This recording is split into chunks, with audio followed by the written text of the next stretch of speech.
आपकी बहुत popular philosophy है QGLP, जिसके बारे में आपने पहले भी डिस्कस किया। अब ये काफ़ी जानी मानी है, लेकिन फिर भी मैं चाहूँगी कि आप ज़रा इसको बताइए कि आखिर ये पॉलिसी आपकी, ये फिलॉसफी कहती क्या है और किस पर बेस्ड है। और दूसरा ये कि पोर्टफोलियो बिल्डिंग के दौरान ये जो फिलॉसफी है ये कितना ज़्यादा हेल्पफुल होती है।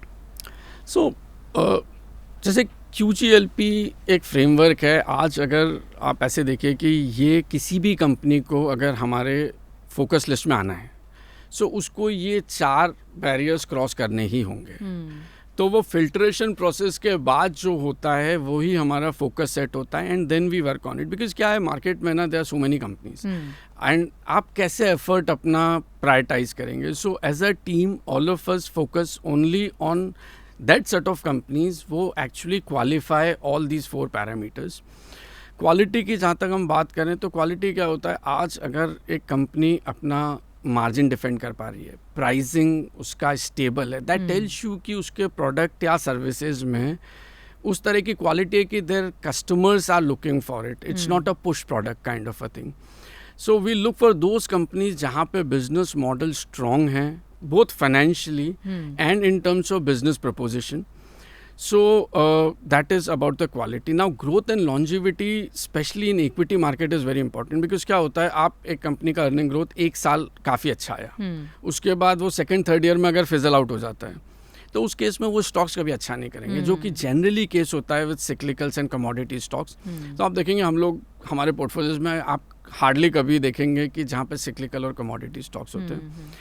And same is with longevity, because क्या होता है आज क्यों स्टॉक्स कुछ एक्सपेंसिव होते हैं, बिकॉज उनका growth it's not about 2-3 years.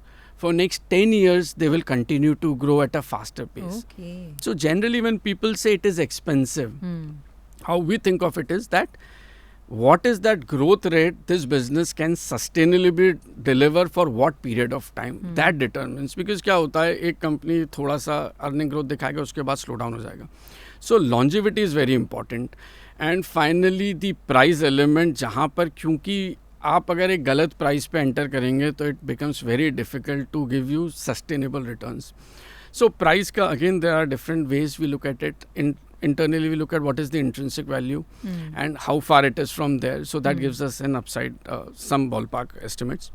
So that is our core philosophy, and every stock has to clear through these funnels, I would say.